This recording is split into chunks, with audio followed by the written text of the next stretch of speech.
Hi, this is Brad Unger from Nimble Sherpa LLC. I'm an independent consultant working with businesses across multiple sectors, helping balance IT and business issues amongst various teams. Great. All right. Well, thanks so much for joining us, Brad. Of Thanks for having me. course. So, as you know, we're here to talk about COVID-19 and sort of different ways that we can manage dealing with the stressors that the virus is putting on all of us. And I'm curious first how you're doing, but also just from your work, what you're seeing as some of the main stressors that people are dealing with right now. Stressors vary, so everyone has a different situation. For me, myself, my wife, and two kids, 5 and 9. Right. So dealing with two young kids, one who's in school where the public district has just started with e-learning or distance learning. So we have a pretty structured schedule for them. For the 5-year-old who is just coming out of really preschool, has a little less structure, but we try and keep a calendar. We've engaged with a few folks, former teachers of hers, just to engage with her. We make time. That's how our schedules have changed too for Mhm. someone like Caroline and I, where our schedule is, let's say 7 a.m. to 6 p.m., but we block off time so that we could spend time with kids, yet still get some work done. And then if Right. that's not long enough, then we got, working at night to get our stuff done for what we're being paid to do. Right. Right. So, you know, I think that one topic of conversation that's come up pretty frequently during the conversations I've had so far is building a support system to help through all of this. So I'm curious, is it right now your family? Are you working with colleagues, for example, to try to just kind of maybe share some ideas around how to deal with stress or the stress that's getting to you on a daily basis? Stress, I think what's most important, even beyond COVID, is just talking through what is going on and having those rational conversations with your work colleagues, with your family. Let's just understand the situation. So, what worked in the past simply won't work. The client I'm at currently is very much an in-person culture. So the fact that we are all distant and that we are all remote, we do a lot of video conferencing as a result, but we also have to recognize we can't work any typical 9 to 5 job anymore. It is impossible with our other obligations at home, given that we have the kids at home, for example, or if Right. you're taking care of a family member as a result of COVID and everything else that is going on. So we just need flexibility in the schedule and being very transparent and upfront that we require that. And for the client I work with and what I have gotten from other colleagues from other companies and clients is that they recognize that, which I think is most important. It's a new norm. Yeah. And it's funny. I had a conversation yesterday with somebody who we were talking about what to do if a client doesn't respect that. And I'm curious because I think a lot of people still feel the stress of obviously performing very well, especially if they're in a service-based industry for their clients. And if they because of everyday pressures going on, it reflects obviously poorly on them to a potential client that isn't as understanding. So, do you have any recommendations for people to kind of go about dealing with clients that maybe aren't as understanding?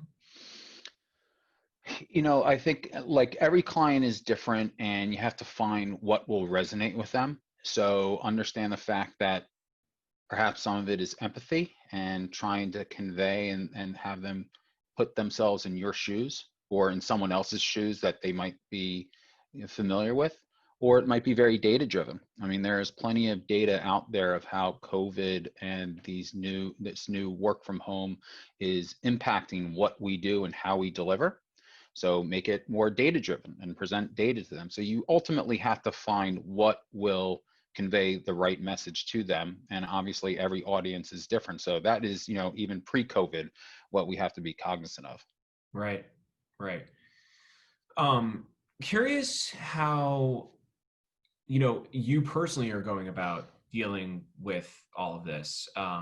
Because I think, again, going back to what I was just saying is that a lot of people feel like they need to still be on the, which we all do, right? I mean, we're still working, we still have jobs. So, and we're very grateful for that, but we still need to be on the ball and do a good job.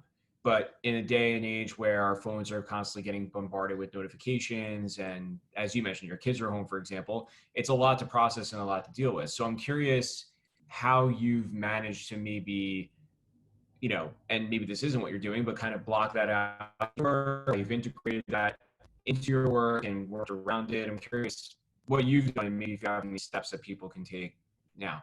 Yeah, I think a couple things. One is the integration with work and home to recognize that it's not a 9 to 5 job. I mean, for many of us, it typically isn't anyway, but you got to create those blocks of time in your calendar, and they have to be, pretty much, you can't break these hours. Like I have lunch 12 to 1. It is now blocked. It is blocked out of the office. I can't be disrupted. Why? Because I need to be with the kids to do a recess activity and then serve them lunch, for Right. example. So anything you can do to block set times, I think, adds good structure for the kids, for the family, for yourself. Another thing that I've done personally, which I think is extremely beneficial, you can kind of see from my background, I'm fortunate enough to have a home office space. I can close the door. I have actually a little picture so the girls know that they can see an icon that says, oh, daddy's on a video conference right now, for example. Yeah. So, hopefully they don't, come in. But I know other people don't necessarily have that circumstance. There are plenty of people and friends I work with who, have 1 bedroom apartments with their wife or girlfriend and, don't have the same luxury of having that enclosed space. But ultimately, whatever you can do to make it feel like the office. So one of the investments I've made is I have 2 monitors set up. I have a standing, desk now Right. off of the main desk. So really making it feel like the office and having the same technology that I have at the office has really made an impact, especially for productivity, because simply working off of a laptop like I'm on right now, Yeah. just working off of that is a huge difference in productivity than what we had in the office. So I've set up my home office just like I have at my office now. Interesting. Yeah. I didn't think about that. That's something I might take into account for myself. So I appreciate that. Yeah. um, awesome. And so, in your line of work, are there any specific challenges that you're seeing with COVID, and how would you say that your industry is going to overcome them? Do you think? Industries will always overcome, in my view. They have to adapt. It's the companies that are not accustomed to adapting. They may run into problems, but this may actually force their hand to finally say, we need to adapt. We have no choice. Otherwise, we are, going to die. Right. If you look at industry, in today, I forgot what the stats are, but something to the effect of, if you look at the S&P 500 pre-COVID, it's something like over the next 10, 20 years, there's going to be almost 50% turnover of the companies in the S&P 500. So that's already a challenge that's happening in the marketplace. Yeah. Add on COVID, and you really need companies to adapt even quicker. Fortunately, with technology today, we are able to adapt much quicker. So I feel many more companies will be successful as a result of having these types of technologies and come to the realization that, you know what, we're a very in-person culture, but how do we make it such that we can still have now remote working? So one other thing, by the way, as an example, is client I'm at, I think I mentioned, very in-person culture. We have coffee hours, or the morning coffee at 7:30 in the morning for a half hour. And, we just, part of my friends, shoot the shit. Yeah. Just, chat about what's going on with the kids, maybe a little bit about work, but it's really about how things are going. It's almost like having that hallway conversation for a couple of minutes that now you don't have the luxury to do, because the hallway conversation right now is literally the family.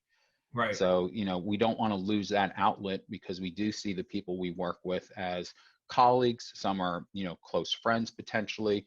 And how do we maintain that connection even though we're all remote now? Right. Awesome.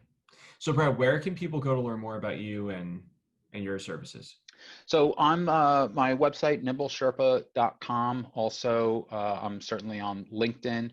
You could find me under Bradley Unger, although there are a number of Bradley Ungers listed there. But if you type in Nimble Sherpa, you'll certainly be able to pick me out of the LinkedIn crowd for all the Ungers that are there. Awesome. Well, thank you so much, Brad, for making the time today. This has been extremely helpful. Thank you. Appreciate it. Thanks.